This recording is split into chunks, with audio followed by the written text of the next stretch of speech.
All right, let's get a check on what's playing out in the crypto market. And from where I'm sitting, I'm seeing red on the screen right there with Bitcoin there, giving up most of those gains. 0.41% down. If you can put that up, you see Ethereum not left out, 1.88% down. So it's mostly red there with just few pockets, few little pockets of green. I'm guessing that must be stable coins, but the funny part is USDC. That's not giving me a sign right there, but we know investors are quite, a little shaken at this point. All right, let's get a check on what's on the headlines there. We see VanEck has officially filed a registration statement with the U.S. Securities and Exchange Commission to launch the first ever spot BNB ETF.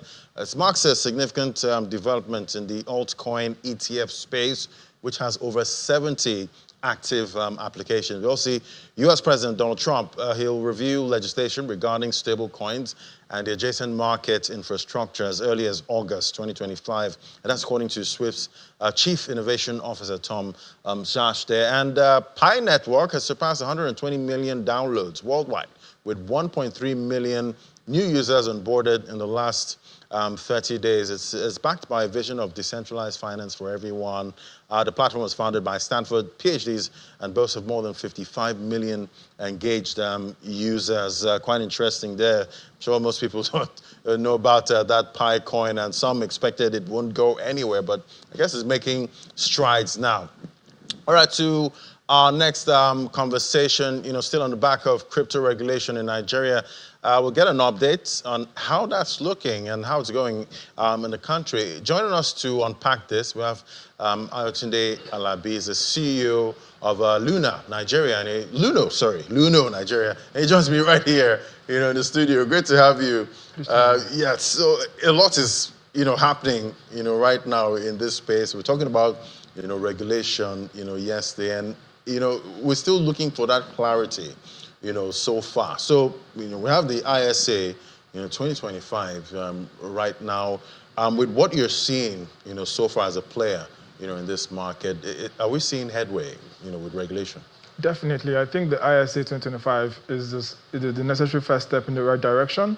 What we are seeing right now is, the ambiguity that has plagued the industry before now has now been put to rest by the ISA 2025, because the bill explicitly gives the SEC the absolute authority and autonomy to regulate the space.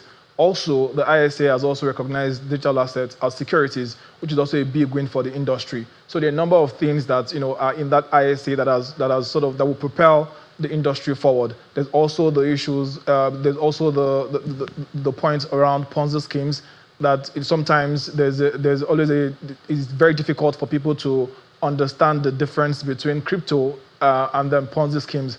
But now the ISA, the bill has helped us to sort of put that also in proper perspective. And we've also seen the SEC now leading from the front to talk about, to sensitize people about the Ponzi schemes, which is also a direct segue from or the direct impact of the ISA 225. Right, and I remember with the former SEC chair in the US, there was that argument about either Ethereum or XRP, being a security. And we know most of these platforms, they fought against that.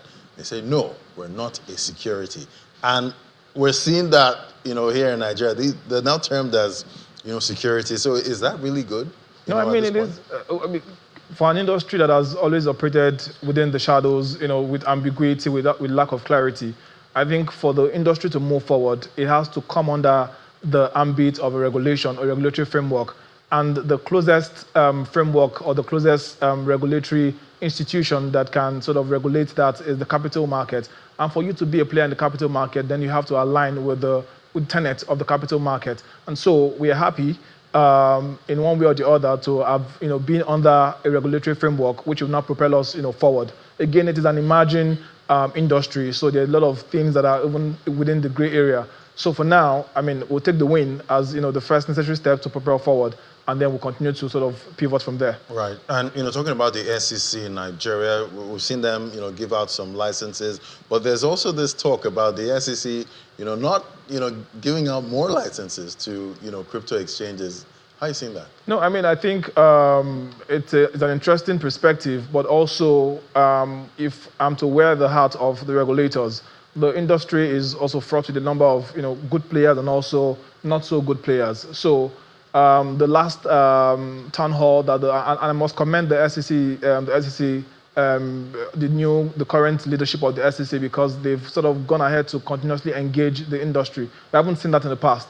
So we understand again that there's a need, given the comments from the DG, that there's need for there to be a sort of level 3 due diligence, given that has come up from the initial assessment of the regulated or the admitted crypto exchanges in the ARI program. So currently, what we are expecting is a quick move forward from the two that has been admitted to the others. But again, we understand again that these things take time, the due diligence that needs to go into play. What we just want to emphasize really is that there are a number of players that are on the sidelines waiting for this regulation to come, and we anticipate a quick approval of the other players in the market. Because again, at Luno, we've engaged with the SEC for quite some time now, and we want to sort of foster that, because again, we are particular about, at the forefront of what we do is compliance, regulation, and also just maintaining high standards of controls within the system. All right, and talking about regulation and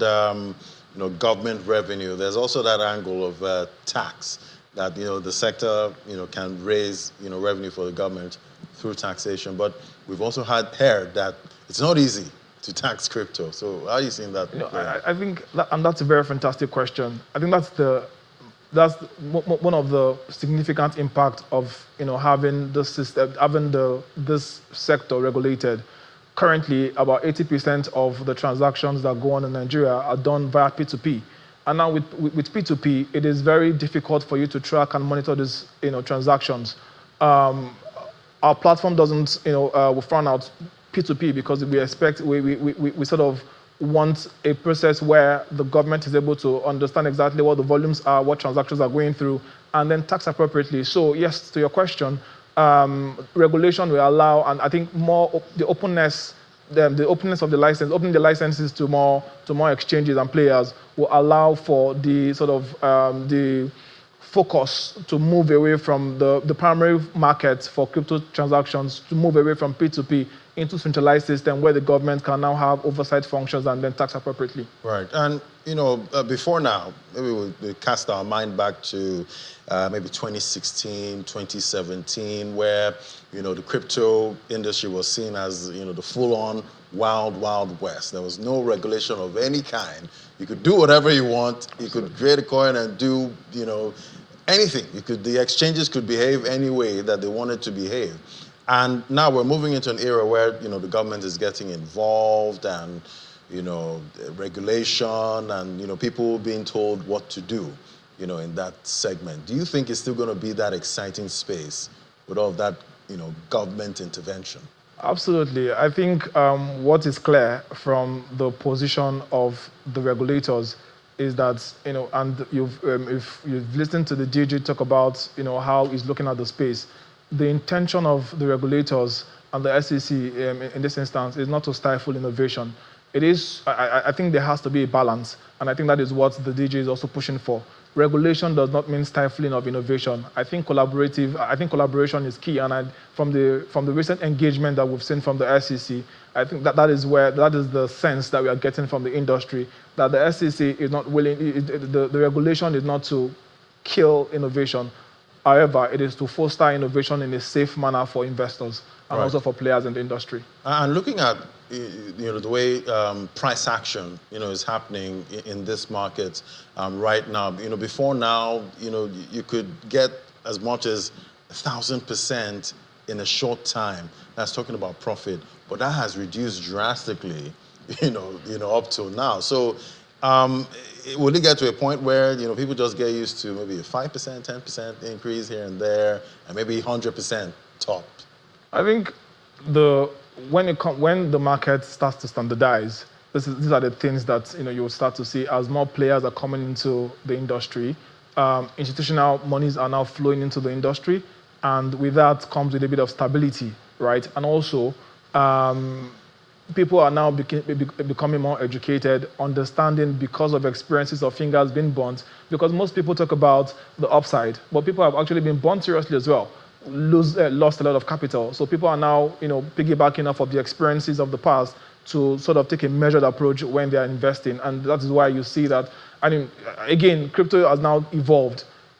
Initially, it used to be about speculative trading and buying, and was sort of restricted to only techies and traders. But now you are seeing more use cases for cryptocurrencies.